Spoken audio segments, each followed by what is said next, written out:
시청자 여러분 안녕하세요. 세상의 모든 보험 정보와 함께하는 아나운서 이다운입니다. 저희 프로그램에서는 보험을 준비하는 과정에서 생기는 작은 고민부터 과도한 보험료로 걱정하시는 분들이 한 분도 계시지 않을 때까지 보험에 관한 고민과 궁금증을 함께 풀어보고 있습니다. 저희 프로그램은 카카오TV와 네이버TV, 유튜브를 통해서 시청하실 수 있고요. 유튜브 검색창에 NBNTV 검색하시면 실시간 방송으로도 참여하실 수 있습니다. 아울러 본 방송은 정보 제공을 위한 방송입니다. 보험 서비스 및 상품 판매와 중개에는 관여하지 않습니다. 이제 본격적으로 보험 불만제로 시작해 보도록 할 텐데요. 오늘은 세 분의 전문가 나와 계십니다. 전문가님 안녕하세요. 안녕하세요. 안녕하세요. 안녕하세요. 네, 안녕하세요. 송아름 전문가입니다. 요새 산모교실로 지금 바쁜 일정을 보내고 있는데요. 불러주셔서 이제 한달음에 달려왔습니다. 오늘 고객과 상담하는 마음으로 정성스럽게 좋은 정보 많이 전달드리도록 하겠습니다. 네, 어렵고 복잡한 보험 아직도 보험 유목민이신가요? 가입부터 보상까지 이제는 보험 정착소에 정착해보세요. 보험 정착소 박미림입니다. 누구인가? 누가 보험을 잘못 가입하였어? 네, 보험의 과거와 현재 그리고 미래를 보는 눈, 보험계의 궁예 장석현입니다. 네, 오늘도 세 분의 전문가님들과 인사 나눠봤습니다. 오늘의 칭찬보험들 이제 확인해 보도록 할 텐데요. 오늘 첫 번째로 칭찬받을 보험은 어떤 보험인지 화면으로 먼저 확인해 보시죠.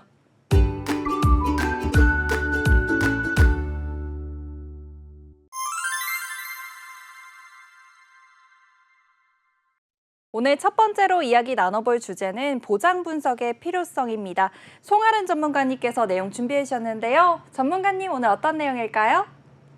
네, 보험이라는 것은 가입하시는 분들이 보장을 잘 받기 위해서 보험을 가입하실 텐데요. 저희가 많은 비용을 낸다고 하더라도 보장을 잘 받는 게 아니고 싸게 가입한다고 하더라도 보장을 적게 받는 건 결코 아니라고 생각합니다. 실제로 얼마 전에 제가 직접 겪은 일인데요. 59년생 남성이시고 가족력이 있으셔서 보험에 가입하신 분의 사례를 좀 들어드리면 비싼 보험료를 내고 계시긴 하셨지만 이분이 관련된 진단을 받으셨는데도 불구하고 보험금 청구를 받지 못하는 상황이 생겼는데요. 이분은 가입하셨을 때 2019년에 가입하셨던 분이었고 굉장히 높은 금액으로 보험을 가입하고 있었는데도 불구하고 보험 진단금을 받지 못하여서 굉장히 난감한 상황이 생겼었던 분으로 제가 기억하고 있습니다. 이처럼 보험은 가지고 있을 때뿐만 아니라 중간중간에 조금씩 보장 분석을 받으시면서 고객님들이 원하시는 보장이 꾸준히 만기 때까지 가져갈 수 있는지를 중간중간 받아보시면 좋을 것 같습니다. 네. 대부분의 고객님들 같은 경우에는 옛날 보험이 굉장히 좋다라고 알고 계시는데 사실 옛날 보험이 좋다라는 것은 편견에 가깝고요. 실제로는 옛날 보험이 보장 범위가 좁고 더 안 좋은 경우를 제가 더 많이 봤기 때문에 그런 보험들을 조금 더 자주 보장 분석을 받으시고 점검해 보실 필요가 있을 것 같습니다.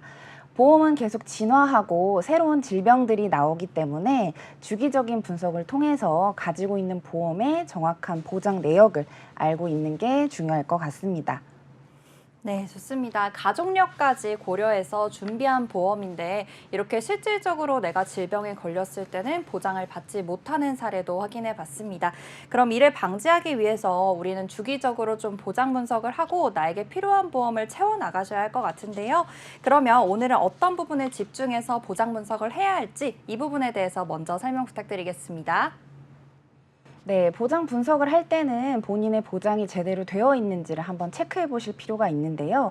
금액으로 중심을 잡고 보장 분석을 하는 게 아니라 연령대, 직업, 성별 이런 이제 구체적인 사유에 따라서 그 보장 분석을 받으시는 게 좋습니다.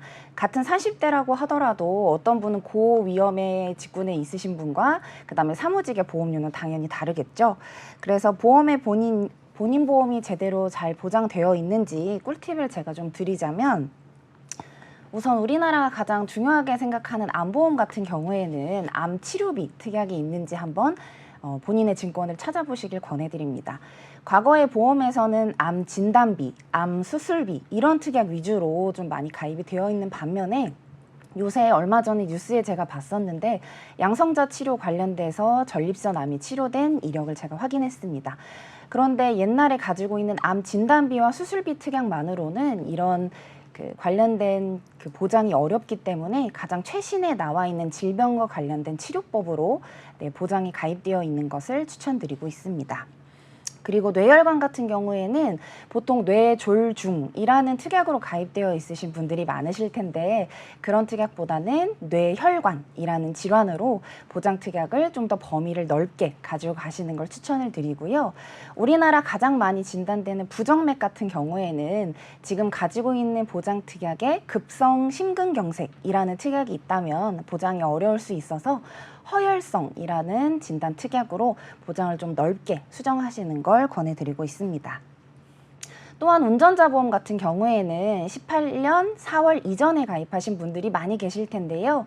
민식이법 개정 이후에 조금 더 넓은 보장이나 스쿨존 관련해서의 보장이 필요하신 분들 같은 경우에는 주변에 있으신 전문가와 함께 상의해서 이 보험으로 좀 교체하실 수 있도록 본인의 증권을 직접 한번 보실 수 있는 기회가 되셨으면 좋겠습니다. 네, 그렇군요. 오늘 보장 분석에 대해서 정말 꿀팁들 남겨주셨는데요. 저도 암에 있어서는 이 암 치료 보장이 있는지 확인해 봐야겠고 또 혈관 질환에 있어서는 뇌혈관 그리고 심장에 있어서는 허혈관으로 분석이 되어 있는지도 확인해 봐야겠습니다. 그리고 운전자 보험의 경우에는 18년 4월 이후의 보험인지도 우리가 한번 체크를 해봐야 할 것 같은데요. 그렇다면 이 보장 분석의 방법에 대해서도 이제 이야기 나눠보겠습니다. 전문가님, 보장 분석의 구체적인 방법에는 어떤 게 있을까요? 네.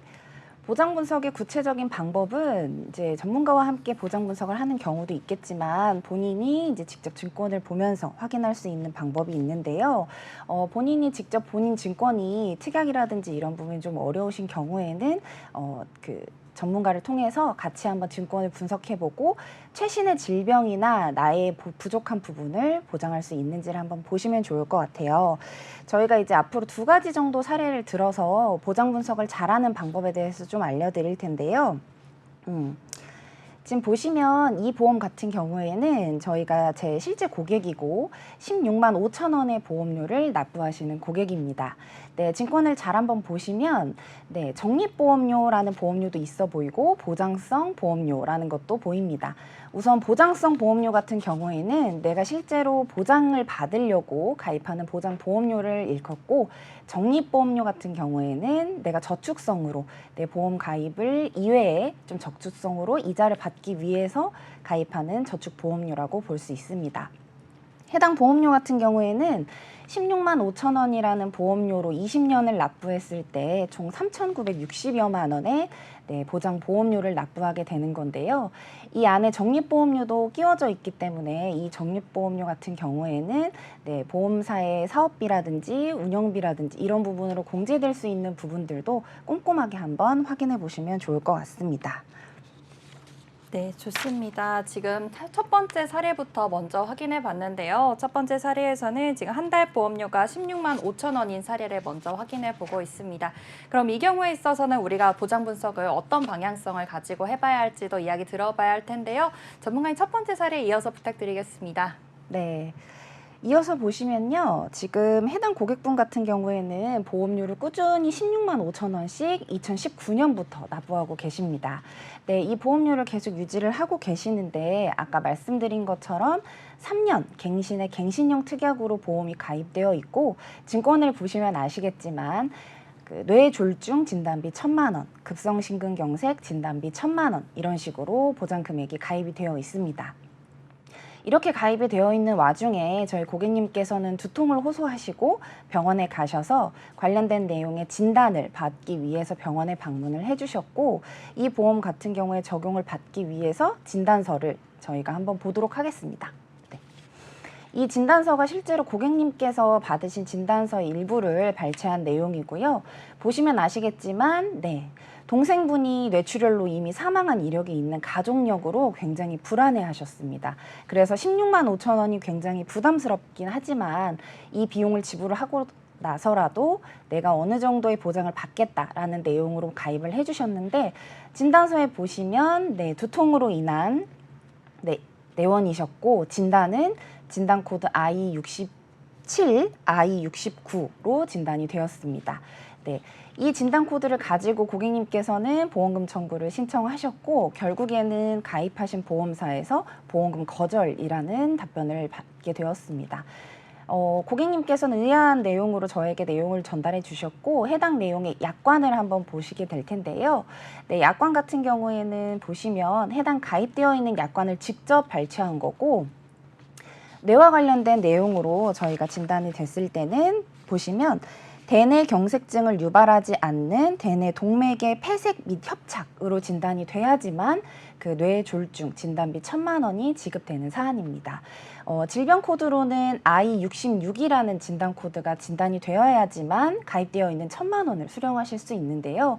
안타깝게도 저희 고객님께서는 I67, I69 관련된 진단 코드로 이 코드에 해당하지 않는다는 이유만으로 지급을 거절당하셨습니다. 네. 보시는 시청자분들도 이렇게 본인의 약관을 직접 보기 어려우신 경우가 많으실 텐데요. 우리는 일반적으로 머리가 아파서 병원에 가게 되면 네, 그 관련된 뇌혈관 질환의 진단비가 무조건 나온다고 생각을 합니다. 그렇지만 보험사에 정해져 있는 약관과 다른 경우에는 지급이 거절될 수 있으므로 보험의 효용성이 좀 떨어질 수 있어요. 그렇게 되면 가지고 있는 보험료는 계속 납부하면서 그 부분에 대해서 보장을 못 받는 경우가 생기기 때문에 이런 부분들을 반드시 인지하시고 주기적으로 보장 상담을 받아야 될 이유라고 생각이 됩니다. 네, 뇌혈관 질환의 경우 특히 좀 우리가 병원에 방문하기 전에 전문가분들과 상담을 나눠봐야 할 것 같은데요. 우리가 눈으로 직접 보고 내 뇌가 어떤지 확인할 수가 우선 없고 그리고 코드가 한번 나오게 되면은 진단금을 수령하지 못하는 경우가 생기기 때문에 병원에 가서 진단을 받기 전 전문가분들과 나의 보장 분석을 먼저 확인해 보시는 걸 추천드리겠습니다. 그러면은 혈관 질환 이외에도 또 우리가 보장 분석을 받아야 하는 사례들이 많을 것 같은데요. 이외에는 또 어떤 사례가 있을까요? 네, 맞습니다. 보통은 건강보험 이외에 저희가 누구나 가지고 있는 운전자 보험을 다음 예시로 한번 들어봐 드릴 텐데요. 사진을 보시면서 한번 설명을 드리겠습니다. 네, 지금 보시는 증권 같은 경우에는 89년생 여성의 운전자 보험 증권이고 이 고객님은 처음에 전체 보험 리모델링을 할 때 저희가 운전을 시작하게 되는 고객님으로 네, 운전자 보험까지 포함해서 종합보험을 네, 설계해드렸던 고객님입니다.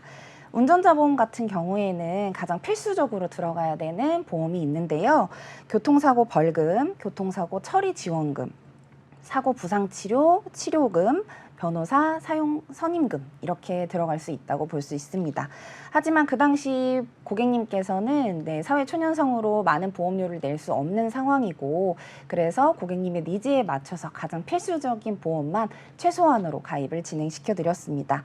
그래서 증권을 한번 다시 보시면 네, 교통사고 벌금 2천만 원, 교통사고 처리 지원금 3천만 원, 변호사 선임금이 500만 원으로 가입되어 있으신 걸 확인하실 수 있습니다. 네, 이렇게 교통사고 처리 특례법과 같이 관계 법령에 따라 주기적으로 바뀌거나 정보를 얻지 못하는 경우에 보험을 리모델링하지 않거나 수정하지 않으면 보장에 있어서 부족한 부분이 반드시 생기므로 고객분들께서는 한 번씩은 주기적으로 네, 보장 분석을 받아야 될 필요성이 있을 것 같습니다.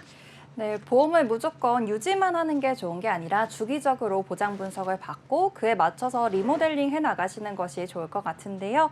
그러면 전문가님께서 방금 말씀 주신 사례들이 다 주변에 있는 사례들인 거잖아요. 이 경우에는 어떤 식으로 리모델링을 진행해 주셨는지, 좀 어떤 방법으로 도움을 주셨는지 이 부분 말씀해 주시면 좋을 것 같아요. 네, 우선 첫 번째 말씀드렸던 사례부터 천천히 한번 되짚어 드릴 텐데요. 제가 첫 번째 사례로 말씀드렸던 분은 59년생 남성이시고 이미 고혈압약이랑 당뇨약을 드시고 계시는 분이셨습니다. 아시겠지만 일반적으로 약을 드시면 보험 가입이 어렵다라고 생각해 주실 수도 있는데요. 전혀 그렇지 않습니다. 보험이라는 건 어쨌든 미래의 자산을 보장하기 위한 내 최소한의 보장이기 때문에 유병자라 할지라도 잘 검색을 해서 가입을 하게 되면 충분히 보험 가입이 가능하다라는 말씀 드릴 거고요. 같이 한번 보시면 제가 이제 리모델링 해드렸던 특약입니다. 아까 전에 가지고 계셨던 뇌졸중 진단비와 급성 심근경색 진단비 1,000만 원씩은 그대로 유지를 시켜드렸고요. 그리고 뇌혈관 진단비 1,000만 원, 허혈성 진단비 1,000만 원, 그리고 각각 뇌와 심장 관련된 수술비 1,000만 원씩을 추가로 넣어드렸습니다. 그리고 그 급성심근경색이라든지 이런 뇌혈관 질환이 만성으로 가기 전에 혈전이 뭉치거나 혈액을 막고 있는 상황에서 그 혈전을 녹여줄 수 있는 혈전 용해비도 1,000만 원 제가 추가로 넣어드렸습니다. 이렇게 넣었는데도 불구하고 옆에 보험료를 한번 보시면 각각의 뇌나 심장 관련된 질환들의 보험료가 굉장히 저렴하다라는 걸 알 수 있고요. 이 보험은 아까 전에 기존의 보험료인 3년 갱신 대신에 20년 납 90세 만기로 저희가 설계를 해서 보여드린 점 참고 부탁드리고요. 보험료는 각각 총 합계가 76,810원으로 네, 확인이 됩니다. 그래서 기존에 가지고 계셨던 보험 16만 5천 원을 적립보험료는 최소화로 제외시켜드리고 건강보험 관련돼서는 7만 5천 원이라는 금액으로 줄여드렸기 때문에 결과적으로는 절반 이상의 보험료가 줄어든 것으로 확인이 됩니다. 이 결과는 76,810원이라는 금액을 20년 동안 납부했을 때 1,843만 원이라는 납입 금액이 확인이 되고 아까 전에 16만 5천 원을 만기까지 납입을 했을 때는 3,960만 원이라는 금액이 납부가 됩니다. 보험을 리모델링 한번 함으로 인해서 이 고객님께서 절감하는 금액은 총 2,017만 원이라는 큰 비용으로 자리 잡게 됩니다. 이런 식으로 내가 조금만 관심을 가지고 진행을 하게 된다면 2, 3천만 원의 큰 비용도 줄일 수 있기 때문에 이런 방법을 적극적으로 또 직접적으로 확인해 보실 필요가 있을 것 같습니다. 요즘 뭐 방송사에서 그 마술사 경연이나 이런 부분들이 굉장히 화제가 되고 있는데요. 이런 리모델링이야말로 이런 마술에 가까운 그런 리모델링이 아닌가 싶습니다. 그리고 고객님께서 저에게 너무 좋은 플랜으로 넓은 보장 관련해서 제안해 주셔서 감사하다는 후기도 들려주셨습니다. 네, 좋습니다. 보험은 알면 알수록 참 어렵기도 하고 재밌기도 한 것 같은데요. 오늘 보장 분석의 필요성에 대해서 굉장히 자세하게 사례를 들어서 말씀 주셨는데 오늘 그러면 마지막으로 시청자분들께 좀 정리 부탁드리도록 하겠습니다. 네. 긴 시간 설명드려서 감사하고요. 보험이라는 것 자체가 많이 어렵고 귀찮으셔서 지금 당장은 보험증권을 장롱 속에 넣어두신 분들 많을 것 같습니다. 근데 보험은 아까 설명드린 것과 같이 2천만 원, 3천만 원 상당의 큰 자산입니다. 나의 미래 자산을 보호할 수 있는 부분인 만큼 전문가의 도움을 받아서 한번 나의 증권을 바라보고 다시 한번 분석해보는 좋은 기회가 됐으면 좋겠습니다. 감사합니다. 네, 좋습니다. 오늘 보장 분석의 필요성에 대해서 이야기 나눠봤는데요. 오늘 마지막으로 또 장석현 전문가님께서 이 보장 분석에 대해서 시청자분들께 꼭 해주고 싶으신 말씀이 있으시다고 해서 또 여쭤보도록 하겠습니다. 전문가님 오늘 어떤 말씀 주실 건가요? 일단은 그 우리 송아름 전문가님이 실제 사례 중에 적립보험료라는 게 들어가 있거든요. 이 부분을 조금 더 짚고 넘어가주면 좋을 것 같아서 제가 발언의 기회를 좀 얻었습니다. 이 적립보험료가 뭔지 아시는 시청자님 계실까요? MC님 아시나요 혹시? 네, 적립보험료요. 보험료. 네. 적립보험료 모르시죠? 알긴 알고 네. 있습니다. 그래서 우리가 사실 보험 가입할 때 내 보험에 적립보험료 넣어주세요 하시는 고객분들은 절대로 없습니다. 그럼에도 불구하고 보험에 적립보험료가 들어가 있는 이유는 딱 두 가지로 보면 될 것 같아요. 일단 첫 번째로는 이런 갱신형 형태의 보험에 적립보험료가 들어가 있는 경우가 많거든요. 왜 그러냐면 이 갱신형 보험들은 보험료가 갱신 주기에 따라서 변동되면서 보험료가 오르잖아요. 오르면 오를수록 이 적립보험료에서 이 갱신되는 보험료를 차감합니다. 그럼 처음에 가입했던 금액이 16만 원 정도였었는데 갱신이 되는 동안 계속 보험료가 안 오르고 16만 원으로 고정이 돼 있는 거거든요. 그러니까 고객들이 봤을 때, 우리 시청자님들이 봤을 때는 실제로는 내 보험이 갱신형 보험이지만 갱신 주기에 따라서 보험료가 안 오르니까 나는 비갱신 보험이구나 이렇게 착각하실 수 있는 부분들이 있고요. 이 부분 같은 경우에는 적립보험료가 나중에 다 차감돼서 갱신형 보험료가 더 많이 올라가는 구간이 되면 16만 원이 넘어갑니다, 보험료가. 네. 그래서 우리 그 설계사분들 중에 이렇게 적립보험료를 넣고 이 보험은 비갱신형 보험입니다라고 하시는 분들도 있는 걸로 제가 알고 있거든요. 그런 분들 이렇게 가입하신 분들은 내 보험료가 오르지는 않지만 갱신형 보험이다. 언젠가는 보험료가 올라갈 수 있다는 점 꼭 기억해 두셨으면 좋겠고요. 그리고 두 번째로는 만기에 환급된다라는 내용으로 이렇게 적립보험료를 넣는 경우들이 많습니다. 네. 만기에 환급이 이 적립했던 금액이랑 냈던 돈을 돌려준다 이렇게 알고 계시는 분들이 많은데 요것 또한 또 오해거든요. 우리 그 보험 가입자분들이 내 보험은 나중에 다시 돌려받을 수 있어 이렇게 생각하시는 분들 굉장히 많은데 그런 분들이 다 이런 형태로 가입돼 있는 경우가 많습니다. 그리고 정확하게는 만기 환급이거든요. 네. 만기라고 하면 우리가 보통 뭐 80세 혹은 100세로 보험 가입을 하잖아요. 네. 그렇죠. 100세로 가입을 하면 만기가 100세예요. 100세가 돼야 만기 환급금을 돌려받을 수 있다는 얘기입니다. 근데 우리 그 보험 가입자분들이 오해하시는 거는 납입 기간을 이 그 만기로 착각하시는 네. 분들이 있어요. 20년이 지나면 나는 냈던 돈도 돌려받고 보장도 다 받고 이렇게 오해하시는 분들이 굉장히 많은데 실질적으로는 만기, 내 보험이 끝나는 80세나 100세가 돼야만 돌려받으실 수 있다라는 점. 근데 문제는 뭐냐면 여기서 더 큰 문제가 있어요. 냈던 돈을 100세에 돼서 다 돌려받을 수 있다라면 또 다행이긴 하겠지만 다 돌려주진 않습니다. 냈던 돈을 다 돌려주는 게 아니라 내가 적립보험료로 냈던 이 적립보험료 보장성 보험들은 다 소멸돼서 없어지고요. 그중에 이제 9만 원 정도 지금 적립보험료가 측정이 되어 있는데 이 9만 원에 대한 부분들만 나중에 돌려준다라고 보시면 되는데 여기서 또 하나 함정이 있어요.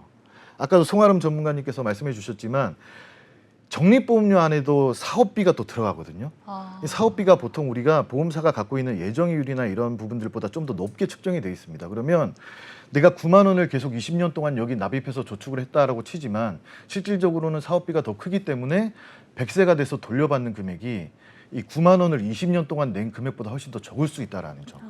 그러니까 결론적으로 제가 말씀드리면 이 적립보험료, 보장성 보험 안에 들어가 있는 적립보험료는 정말로 고객분들한테 불필요한 보험료다라고 생각하시면 될 것 같아요. 그래서 순수하게 내 보장성 보험료만 정확하게 내시면 가장 우리 고객분들이 유리하게 보험 가입하실 수 있다라고 말씀드릴 수 있습니다.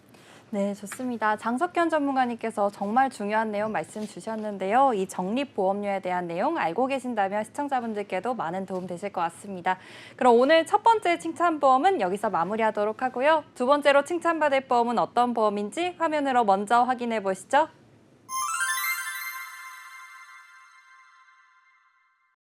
오늘 두 번째로 칭찬받을 보험은 산정특례 보험입니다. 이 내용에 대해서는 오늘 박미림 전문가님께서 내용 준비해 주셨는데요.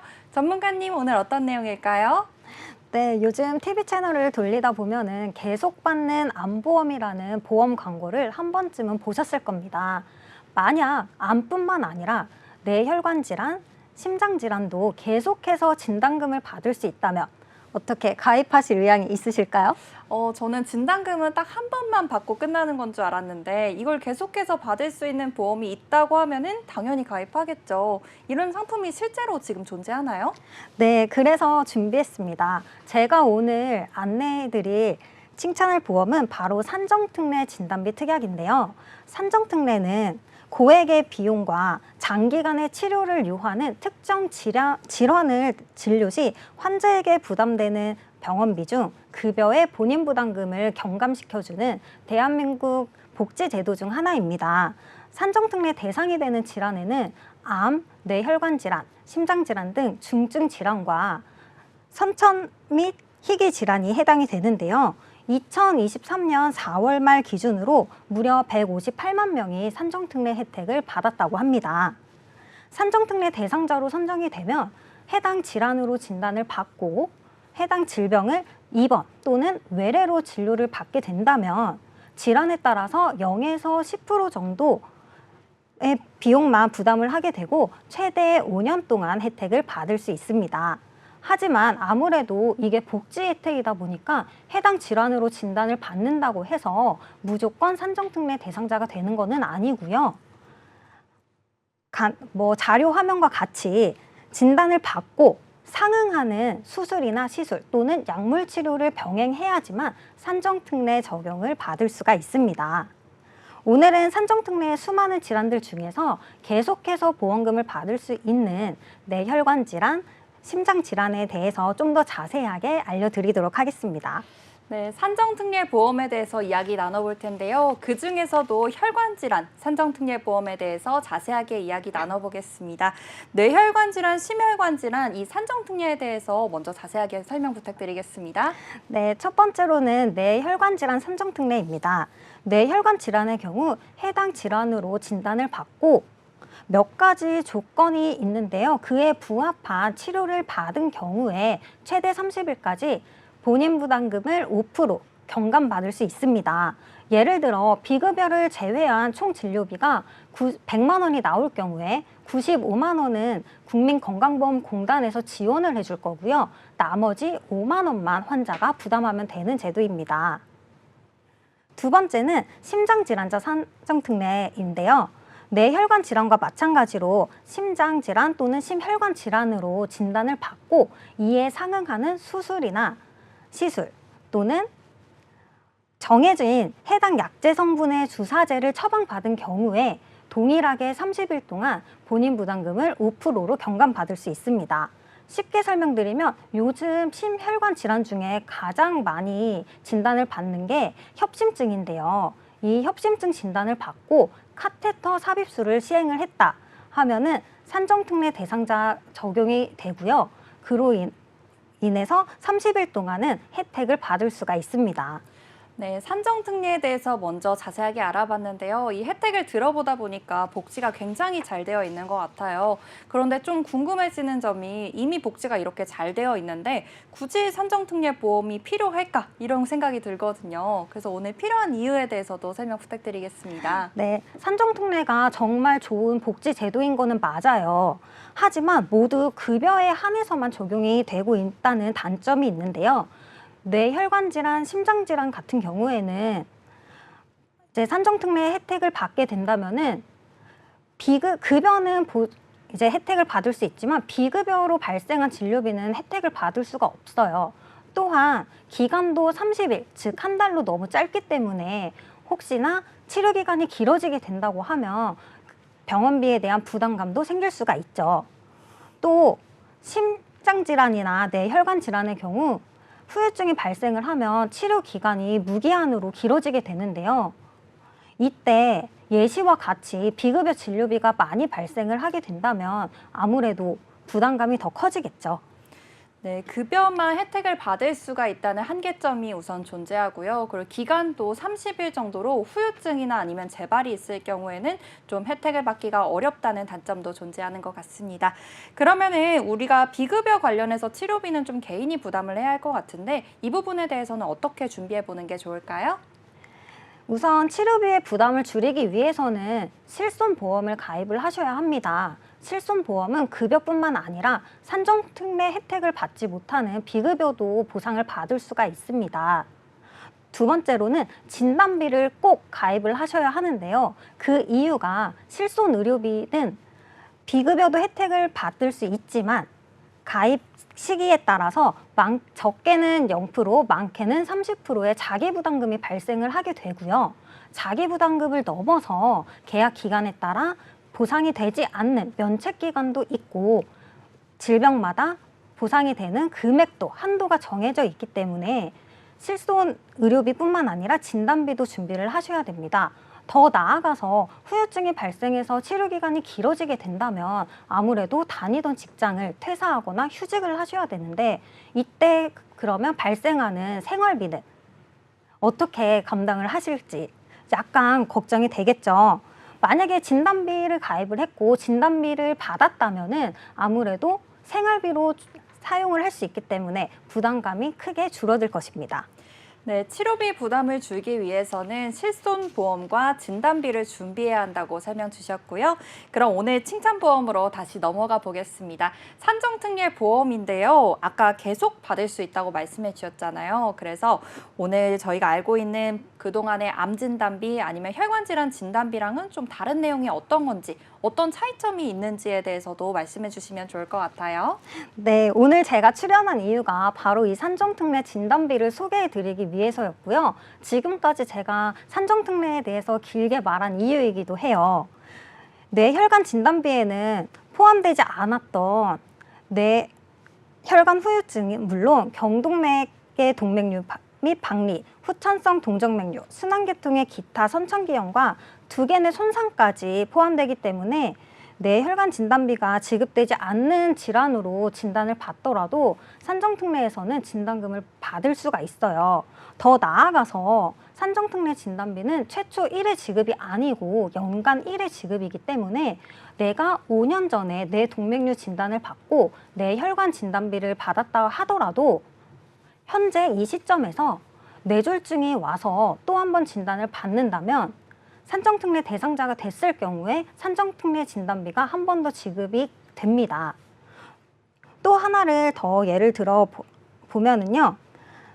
우리가 흔히 뇌 동맥류라고 하면은 뇌에 꽈리가 생겼다는 건데 이게 터지면은 뇌출혈이 되고요. 이게 만약에 막힌다면은 뇌경색이 되는 거예요. 하지만 뇌동맥류 진단을 받았다고 해서 이게 터지지 않는다던가 막히지 않는다는 보장이 없잖아요. 그렇기 때문에 연간 1회 지급이 되는 산정특례 진단비를 준비하시는 게 좋습니다. 네, 그렇다면 많이 알고 있는 그동안의 진단비와 비교했을 때는 계속해서 받을 수 있다는 장점이 있는 것 같은데요. 그러면 그 또 하나 궁금한 점이 또 생기기 시작했습니다, 전문가님. 이렇게 산정특례를 무조건 받아야지만 이 보험금을 수령할 수가 있는 건데 그러면 보험금을 실제로 수령하기가 좀 어려워지는 거 아닐지 이 부분에 대해서 걱정이 돼요.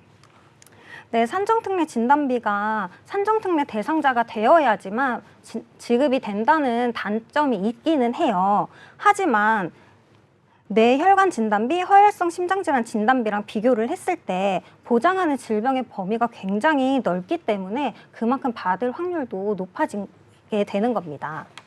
이 산정특례 진단비 같은 경우에는 일반적인 진단비와 다른 점이 하나 있어요. 일반적인 진단비 같은 경우에는 뭐 뇌혈관 질환 분류표나 아니면 심장질환, 허혈성 심장질환 분류표에 따라서 이 해당되는 질병 분류 코드를 받아야지만 보험금을 지급하는 형태거든요. 그러니까 보험사에서 저 병원에서 정확한 코드를 받아와. 일반 병원에서. 근데 이런 산정특례 진단비 같은 경우에는 나라에서 하는 거잖아요. 정부에서 하는 거잖아요. 그래서 질병분류 코드가 물론 상관은 있긴 하지만 나라에서 이분은 산정특례 진단비, 산정특례에 해당됩니다라는 이 결과치만 있으면 보험사는 무조건 지급하게끔 되어 있습니다. 그래서 뭐 진단비보다 보험금을 받기가 좀 더 까다롭지 않을까 이렇게 생각하면 오산이라고 말씀드리고 싶네요. 네. 네, 좋습니다. 오히려 보험금을 수령하기가 까다롭지 않을 수도 있다. 이렇게 설명을 해주신 것 같고요. 그럼 이 산정특례 진단비에 대해서 뇌혈관 질환 진단비부터 먼저 자세하게 이야기 나눠볼게요. 전문가님 이어서 설명 부탁드려도 괜찮을까요? 네. 뇌혈관 진단비 앞서도 말씀을 드렸는데 뇌혈관 진단비는 우리가 말 그대로 뇌출혈, 뇌경색 그리고 뇌혈관 질환만 보상이 돼요. 하지만 산정특례 진단비 같은 경우에는 자료화면과 같이 보장 범위가 굉장히 넓기 때문에 내가 꼭 뇌혈관 질환이 아니더라도 뭐 상해로 인한 2개의 손상으로 인해 산정특례 대상자가 된다고 하면은 진단비를 받을 수 있다는 장점이 있습니다. 네, 좋습니다. 뇌혈관 질환 산정특례 진단비 알아봤습니다. 그럼 이제 연간 1회 안으로 지급받을 수 있다는 장점에 대해서 확인해 봤으니까요. 이제 심장질환 산정특례 진단비도 확인해 보도록 할게요. 이 심장질환 산정특례 진단비도 똑같이 좀 보장 범위도 넓고 그리고 계속해서 보장을 받을 수 있는지 알아보겠습니다. 전문가님 설명 부탁드려도 될까요? 네, 심장질환 산정특례 진단비도 뇌혈관 질환 산정특례 진단비랑 동일하게 범위가 굉장히 넓은데요. 허혈성 심장질환에서는 보상하지 않는 심장의 양성 신생물, 그리고 류마티스 심장질환, 죽상경화증, 대동맥류 및 박리 등 수많은 심장질환을 보상을 해주고 있습니다. 요즘 판매되는 심장질환이라고 해서 허혈성 심장질환보다는 좀 더 넓은 보장 범위의 특약이 있기는 하지만 산정특례 진단비를 따라올 수는 없습니다. 또한 앞서 설명드렸다시피 뇌혈관과 마찬가지로 내가 5년 전에 협심증 진단을 받고 허혈성 심장질환 진단비 수령을 했어요. 그런데 오늘 기준으로 내가 또 협심증이 재발을 했다고 하면 허혈성 심장질환 진단비는 최초 1회 지급이기 때문에 더 이상 보험금을 받을 수가 없지만 내가 오늘 진단받은 협심증으로 인해서 카테터 삽입술을 시행을 한다면 또 산정특례 대상자가 되기 때문에 진단비를 한 번 더 받을 수 있게 되는 겁니다. 네, 산정특려 보험에 대해서 자세하게 이야기 나눠봤는데요. 오늘 굉장히 많은 내용에 대해서 설명해 주셨어요. 그래서 오늘 마지막으로 시청자분들께 정리 부탁드리겠습니다. 네, 오늘 드린 말씀을 정리를 해본다면요. 뇌 혈관 질환, 심장 질환의 치료비가 부담이 되기 때문에 우리는 꼭 진단비를 가입을 해야 돼요. 그러면 이 진단비를 어떻게 준비하면 좋은가? 최초 1회만 지급이 되는 허혈성 심장질환 진단비, 뇌혈관 진단비 이렇게만 준비하는 것이 아니고 내가 재발의 위험성과 또 혹시나 모를 다른 범위의 질병이 발병할 확률을 예측을 해야 되기 때문에 좀 더 보장 범위가 넓고 연간 1회 계속해서 지급이 되는 산정특례 진단비도 같이 준비하시는 것을 꼭 추천드리고 싶습니다. 네, 산정특례 보험에 대해서 이야기 나눠봤습니다. 두 번째 칭찬보험은 여기서 마무리하도록 하고요. 오늘 마지막으로 칭찬받을 보험 먼저 화면으로 확인해 보겠습니다.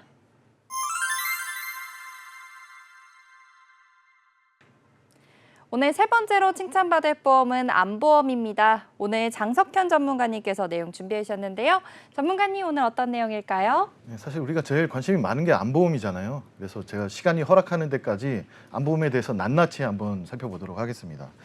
네, 일단 그 암보험이라고 하면 우리 시청자님들은 다 똑같은 암보험 아닌가라고 생각하실 수는 있겠지만 보험사 상품마다 이 암을 구분하는 뭐라 그래야 될까? 구분하는 방법들이 조금 다르거든요. 예, 크게는 세 가지로 구분을 하고 있습니다. 일단 첫 번째로는 유사암이라는 게 있고요. 그 다음에 소외감이라는 게 있고 일반암이라는 게 있습니다. 보통 이렇게 한 세 가지로 구분을 하는데 이거에 대해서 좀 자세하게 오늘 좀 알아볼게요. 일단 유사암을 먼저 알아보도록 하겠습니다. 유사암에는 갑상선암, 그리고 제자리암, 경계성 종양, 기타 피부암 이렇게 포함되어 있는데 요 네 가지가 유사암입니다라고 하면 우리 시청자님들 정확하게 이해는 못 하실 거예요. 그래서 제가 뭐 의사는 아니지만 의학적 지식이 아주 풍부한 건 아니지만 우리 시청자님들이 이 개념 정도 이해할 수 있게끔 아주 쉽게 좀 설명을 드리도록 하겠습니다. 일단 갑상선암 같은 경우에는 갑상선에 생기는 암, 우리가 많이 이미 알고 있는 암이라고 보시면 되겠고 이 두 가지가 좀 헷갈리실 거예요. 경계성 종양이랑 제자리암이 좀 헷갈리실 텐데 이 제자리암 같은 경우에는 비침습암 또는 상피내암이라고 부르거든요. 이 우리 몸에 이제 세포들이 암이 생기는 종양이 생기거나 암세포가 생기거나 하는데 이 암세포가 갖고 있는 특징이 하나 있습니다. 보통 이 침투를 하고 확장을 하는 이런 형태의 특징을 갖고 있거든요. 근데 이 제자리암 같은 경우에는 침투를 별로 하지를 못해요. 그리고 확장하는 능력도 크게 없습니다. 그러니까 제가 뭐 축구로 우리가 쉽게 예를 들자면 저기 나를 이기기 위해서는 저한테 골을 넣어야 되잖아요. 골을 넣기 위해서는 하프라인을 넘어와서 이 공격을 계속 해야 되는데 그냥 하프라인 뒤에서 계속 놀고 있는 친구들이 이런 제자리암이다라고 보시면 될 것 같아요. 전혀 위협적이지 않은 암들. 그러니까 제거만 하면 바로 뭐 평상생활 하는데 문제가 없는 그런 암들을 이제 제자리암이라고 부르고요. 그다음에 경계성 종양 같은 경우에는 우리가 이 종양을 떼서 조직 검사를 해보면 이게 양성이면 뭐 별 문제가 없는 거지만 악성일 때가 이제 이걸 암이라고 부르는 거거든요. 그런데 경계성 종양은 이 양성과 악성의 경계가 모호한 암이 경계성 종양이라고 보시면 될 것 같아요. 그래서 이걸 좀 더 놔두면 악성이 될 가능성이 굉장히 농후한 이런 종양들, 그런 종양들을 이제 경계성 종양이라고 보시면 이해하시면 쉬울 것 같습니다. 그래서 경계성 종양, 제자리암은 내 생명에 크게 위협적이진 않지만 나중에 위협이 될 수 있는, 그래서 지금 제거만 하면 쉽게 완치가 될 수 있는 그런 형태의 암들이다라고 보시면 될 것 같고, 기타 피부암 같은 경우에도 마찬가지예요. 제자리암과 비슷한 형태로 되어 있는데 피부에 생기는 암이지만 이 피부 기저막을 뚫고 들어가서 다른 세포들을 공격하지 않는 그런 암들을 기타 피부암이라고 부릅니다. 그래서 유사암에 속하는 이런 암들 같은 경우에는 간단한 치료로 완치가 가능한 이런 암들을 유사암이라고 부른다라고 보시면 되겠고, 이 유사암을 제외한 나머지 암들을 우리는 보통 일반암이라고 부릅니다. 모든 보험사들이 유사암은 똑같이 이 네 가지를 포함하고 있지만 일반암에서 또 문제가 되는 부분들이 있어요. 특정 보험사에서는 이 일반암 속에서도 소외감을 또 따로 분류를 하거든요. 그래서 남녀 생식기암이나 뭐 자궁암, 유방암, 보통은 이제 이 남녀 생식기암에 포함되어 있는 남성분들 같은 경우에는 전립선암, 방광암 이런 암들이 이제 소외감으로 따로 분류를 해놓습니다. 따로 분류를 해놓은 이유가 뭐냐면 이 여성분들은 유방암이나 자궁암에 대한 발병률이 굉장히 높거든요.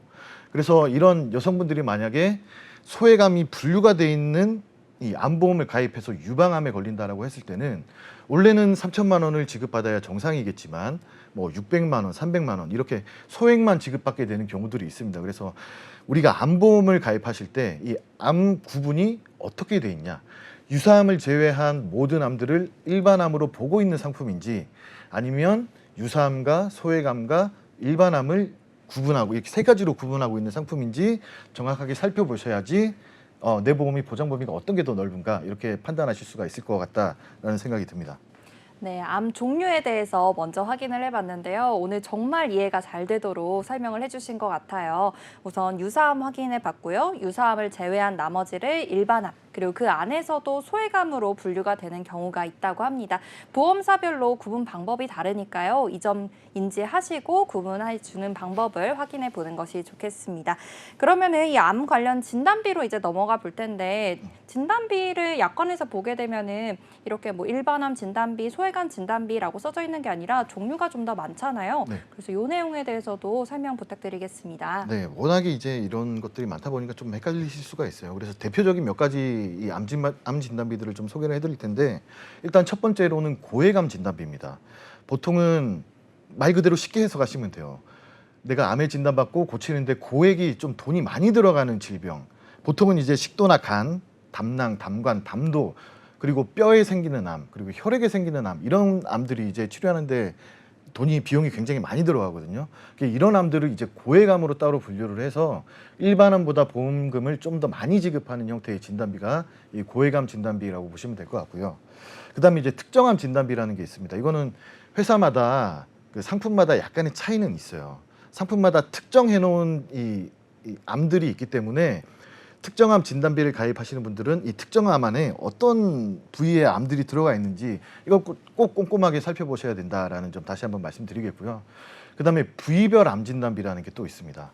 이거는 위암이나 간암이나 이렇게 부위별로, 일반암 진단비는 위암에 걸리든 간암에 걸리든 자궁암에 걸리든 모든 지급을 하게 돼 있지만, 이렇게 부위별 암 진단비, 내가 위암 진단비를 가입을 했으면 위암에 진단 받아야지만 보험금을 지급하는 형태, 이렇게 그러니까 낱개로 판매된다라고 보시면 될 것 같아요. 암을 이렇게 쏙쏙 낱개로. 그래서 이런 부위별 암 진단비 같은 경우에는 크게 활용할 수 있는 방법이 또 어떤 방법이 있냐면, 우리가 이제 가족력이 있으신 분들 중에 가족력이 좀 뚜렷하신 분들이 있어요. 저 같은 경우거든요.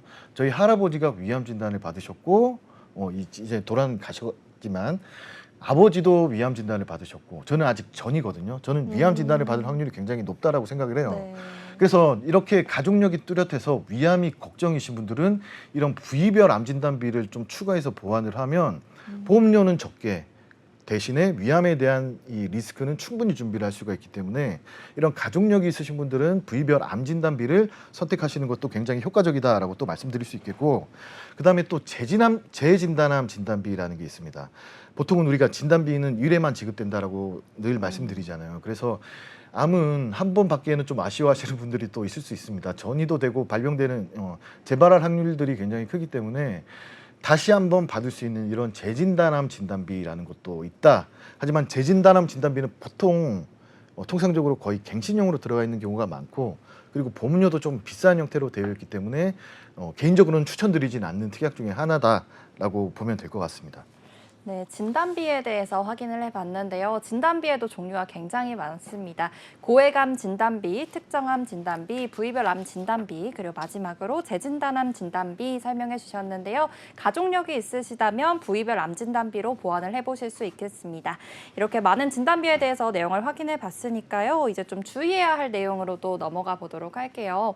진단비 같은 경우에 우리가 알고 있어야 할 내용들도 많고 또 주의해야 할 내용들도 많을 것 같은데요. 어떤 점을 좀 주의해 봐야 할까요? 사실 주의하실 거는 암에 대한 보장 범위를 정확하게 한번 살펴보시는 게 좋을 것 같은데, 최근에 몇 가지 우리가 주의할 점들이 좀 더 생겨났어요. 제가 리모델링을 하면서 이런 사례가 하나 있었거든요.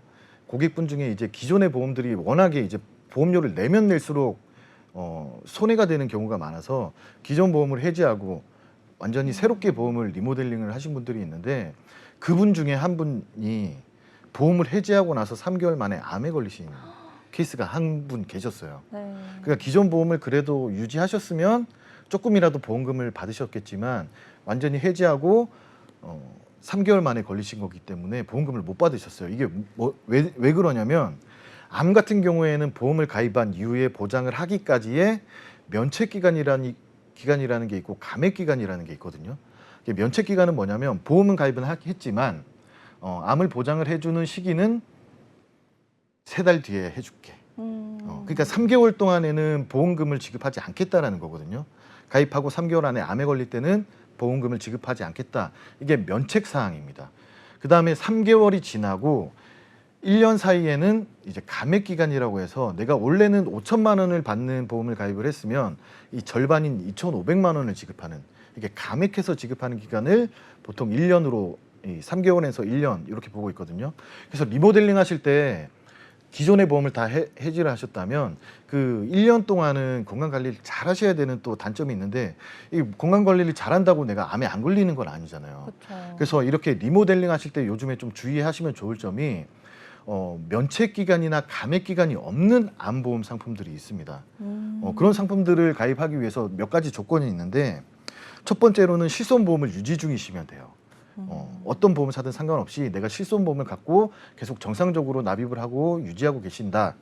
그 다음에 내가 가입하려고 하는 해당 보험사나 그 다른 보험사 중에 3대 질병 진단비, 암 진단비, 뇌, 심장 진단비를 1년 이상 유지하고 계신 분들이라면 이런 면책이나 감액이 없는 상품들을 고를 수가 있기 때문에 리모델링 하실 때 이런 부분들도 한번 참고해 주시면 좋을 것 같다라는 생각이 드네요. 네, 좋습니다. 암보험을 리모델링 할 때 주의해야 할 사항으로 면책 기간과 감액 기간을 확인해야 한다고 말씀 주셨고요. 그 면책 기간과 감액 기간이 없는 상품도 있다고 하니까 가입 조건도 확인해 보시는 게 좋을 것 같습니다. 그럼 오늘 또 요 암 진단비 외에도 암보험이 다양하게 있을 텐데요. 어떤 내용들이 좀 시청자분들께 도움이 네. 될지 오늘 한번 짧게 말씀 네, 부탁드리겠습니다. 도움이 되는 특약들이 몇 가지만 좀 짧게 설명을 드릴 텐데 요즘에 가장 이슈가 되고 있는 부분이 암 치료와 관련된 부분이거든요. 네. 뭐 중성자 치료라든지 지금 우리나라에 한 대밖에 없긴 하지만 앞으로 점점 늘어나긴 할 거예요. 그냥 우리 방사선 치료할 때 30분만 누워 있으면 바로 치료가 되는 그런 형태의 네. 놀라운 치료인데 이런 중성자 치료가 굉장히 비쌉니다. 한번 한 15회 정도 받는데 5천만 원, 6천만 원 들어가기 때문에 이렇게 비싼 그리고 효과가 좋은 이런 치료들을 받을 수가 있게끔 대비할 수 있는 게 이제 암 주요 치료비라는 특약들이 있거든요. 이런 특약들을 이용하시면 고가의 치료들, 내가 돈이 없어서 못 받는 경우는 없을 수 있도록 이렇게 할 수 있는 암 주요 치료비라는 게 또 있고, 그 다음에 암 통원비도 있어요. 요즘에는 워낙에 의료 기술이 발달하다 보니까 이제 암 수술하고 입원 뭐 일주일 동안 하고 이런 것보다는 수술하고 바로 퇴원, 이렇게 통원하고 이게 항암 치료 통원으로 네. 하시는 분들이 굉장히 많거든요. 장기간 동안 통원 치료하시는 분들이 많은데 이렇게 한번 통원했을 때마다 대략 한 30만 원 정도의 보험금을 지급받을 수 있는 이런 암 통원 치료비라는 것들도 있기 때문에 여러 가지 좀 살펴보시면 좋을 것 같아요. 이 암보험 같은 경우에는 의료 기술이 발달하면 발달할수록 암보험도 계속 진화할 수밖에 없습니다. 그래서 일단 기본적으로 암 진단비는 잘 준비해 놓으시되 이런 그 시기에 따라서 나오는 이런 암 주요 치료비나 이런 통원 특약들이나 아니면 항암 치료제 이런 특약들 같은 경우에는 그때그때 필요한 부분들은 잘 골라 담을 수 있게끔 시류를 잘 봐서 좀 선택을 하시는 게 좋다라고 생각됩니다. 네, 좋습니다. 오늘 암보험에 대해서 자세하게 설명 주셨는데요. 암 진단금 외에도 특약으로 준비하면 좋을 사항까지 말씀 주셨습니다. 암 주요 치료비와 암 통원비에 대해서 설명해 주셨으니까요. 암보험에 대해서 보장 분석도 받아보시고 그리고 리모델링 하시면서 이 특약들도 고려해 보시면 많은 도움 되실 것 같습니다. 오늘 총 3가지 보험에 대해서 이야기 나눠봤습니다. 오늘 저희가 준비한 소식은 여기까지입니다. 저희 프로그램은 카카오TV와 네이버TV, 유튜브를 통해서 시청하실 수 있고요. 유튜브 검색창에 NBNTV 검색하시면 실시간 방송으로도 참여하실 수 있습니다. 아울러 본 방송은 정보 제공을 위한 방송입니다. 보험 서비스 및 상품 판매와 중개에는 관여하지 않는다는 점 유의하여 주시기 바랍니다. 그럼 오늘 보험 불만 제로 여기서 마무리하도록 하겠습니다. 지금까지 시청해주신 여러분 모두 감사드립니다.